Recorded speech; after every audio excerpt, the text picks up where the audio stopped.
Hello, Mirshad V C vlog എന്ന എൻ്റെ YouTube ചാനലിലേക്ക് എല്ലാവർക്കും സ്വാഗതം. അപ്പോൾ നമ്മൾ ഇന്ന് വന്നിട്ടുള്ളത് മറ്റൊരു പുതിയ വീഡിയോ ആയിട്ടാണ്. ഒരു റിയാക്ഷൻ വീഡിയോ ആയിട്ടാണ് ഇന്ന് വന്നിട്ടുള്ളത്.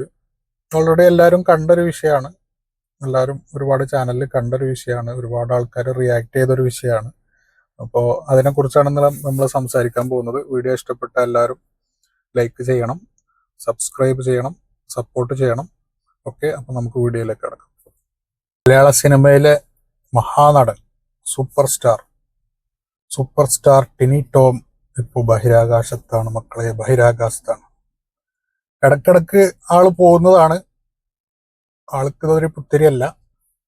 അപ്പൊ പുതിയ വിഷയം എന്താന്ന് ചോദിച്ചാൽ, നമ്മളെ മഹാനടൻ നസീർ സാറിനെ കുറിച്ച് നടത്തിയൊരു പരാമർശമാണ് ഒരു ഇന്റർവ്യൂല്. അത് കയറി അങ്ങോട്ട് കൊളുത്തി. ആളിപ്പോ എയറിലാണ്. സംഗതി ഇതാണ്, നസീർ സാറ് അവസാന കാലത്ത് സിനിമകളൊന്നും ഇല്ലാതെ നെഞ്ചു പൊട്ടിയാണ് മരിച്ചത്, സങ്കടപ്പെട്ടാണ് മരിച്ചത്. അതുപോലെ അവസരങ്ങൾക്ക് വേണ്ടി കുറെ നടന്നിട്ടുണ്ട് എന്നൊക്കെ പറഞ്ഞൊരു പരാമർശം നടത്തി. അത് ആകെ സിനിമാ മേഖലയും എല്ലാവരും ഏറ്റെടുത്ത് ആകെ വിവാദമായി. അപ്പൊ നമുക്ക് ആ ഇന്റർവ്യൂവില് ടിനിട്ടോം പറഞ്ഞ ആ ഭാഗങ്ങളൊന്ന് കേൾക്കാം, എന്നിട്ട് വരാം. നസീർ സാറ് മനസ്സ് വിഷമിച്ചാൽ മരിച്ചെന്ന് പറഞ്ഞു. കാരണം അദ്ദേഹത്തിന്റെ സ്റ്റാർഡം പോയിട്ട് എല്ലാ ദിവസവും കാലത്ത് മേക്കപ്പ് ഇട്ട് ഇറങ്ങുമെന്ന് പറയണത്. കാരണം സിനിമയില്ല. എന്നിട്ട് ബഹദൂർ ഇക്കടക്ക് വീട്ടിൽ പോയിരുന്ന് കരയുമായിരുന്നു, അടൂർ ബാസി സാറിന്റെ അടുത്തൊക്കെ. കരഞ്ഞ് അങ്ങനെ മനസ്സ് വിഷമിച്ചാൽ മരിച്ചെന്ന് പറഞ്ഞു. കരഞ്ഞ് മനസ്സ് വിഷമിച്ചാ മരിച്ചത്. എവിടുന്നോ ഒരു തുമ്പ് കിട്ടിയത് ആളെടുത്ത് ഒരു മീഡിയയിൽ അടിച്ചതാണ്. അത് ഇത്രത്തോളം വരുന്ന ആള് പ്രതീക്ഷിച്ചിട്ടുണ്ടാവില്ല. ഓക്കെ, അപ്പൊ ഇതാണ് ആ ഇന്റർവ്യൂവിൽ കൊടുത്ത വീഡിയോന്റെ ഒരു ഭാഗം. അതിൽ നിങ്ങൾ കേട്ടല്ലോ.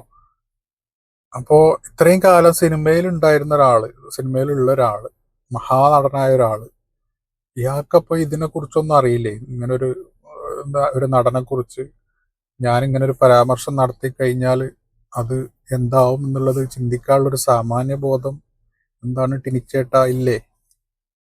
അപ്പൊ ഏതായാലും ഇപ്പോ സിനിമാ മേഖലയിലുള്ള എല്ലാ ആളുകളും ഇതിനെതിരെ പ്രതികരിച്ചു തുടങ്ങി. ഈ പരാമർശം ചെയ്തതിനെതിരെ പ്രതികരിക്കാൻ തുടങ്ങി. മണിമുള്ള രാജു പ്രതികരിച്ചിട്ടുണ്ട്, പിന്നെ ഭാഗ്യലക്ഷ്മി പ്രതികരിച്ചിട്ടുണ്ട്. അങ്ങനെ ഒരുപാട് ആൾക്കാർ പ്രതികരിച്ചു. അപ്പൊ അതെല്ലാം കണ്ടപ്പോൾ ആൾക്ക് ഇപ്പോഴാണ് ബോധോദയം വന്നത്. പറഞ്ഞു പോയത് എന്തോ ഒരു മഹാ തെറ്റായി എന്നുള്ളത് ഇപ്പോഴാണ് ആൾക്ക് ബോധ്യമായത്. അപ്പോ ഇനി ആണ് മാപ്പ് പറച്ചിൽ. അത് പിന്നെ സ്ഥിരമുള്ളൊരു പരിപാടിയാണല്ലോ. എയറിൽ കയറി കഴിഞ്ഞാൽ പിന്നെ അടുത്തത് മാപ്പാണല്ലോ.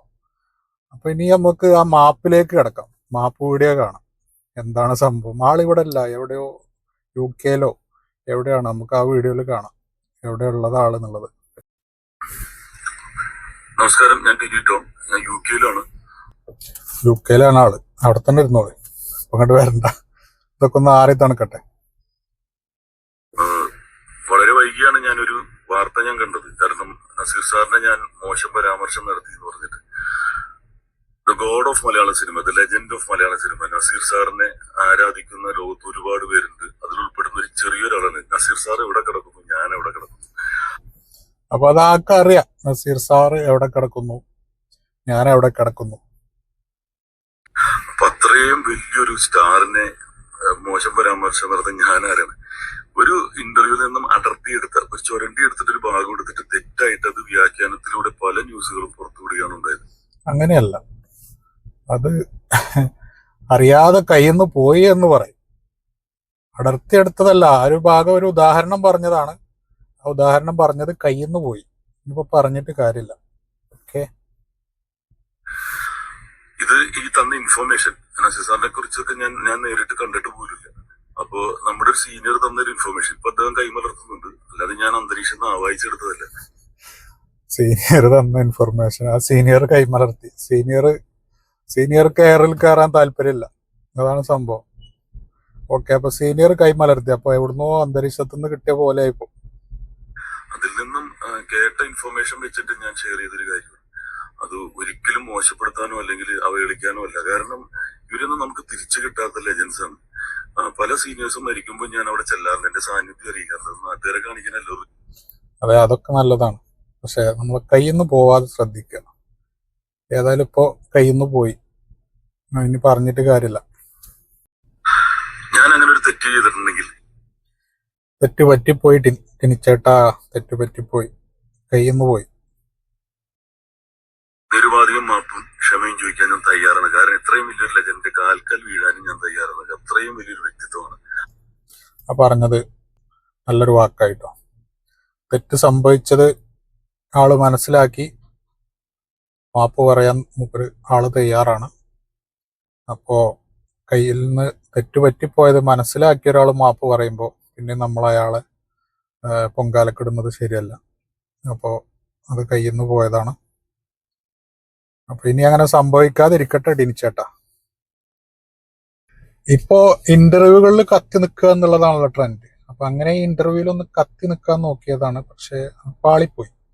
അപ്പൊ ടിനിച്ചേട്ടാ ഇനി കയ്യിൽ നിന്ന് ഇങ്ങനെ പാളാതെ ശ്രദ്ധിക്കുക. അപ്പോൾ നല്ല അവസരങ്ങളൊക്കെ വന്ന് സിനിമയിൽ കത്തി നിൽക്കാൻ കഴിയട്ടെ എന്ന് ആശംസിക്കുന്നു. അപ്പോൾ വീണ്ടും നല്ല വീഡിയോകളായിട്ട് വരുന്നത് വരെ ബായ്.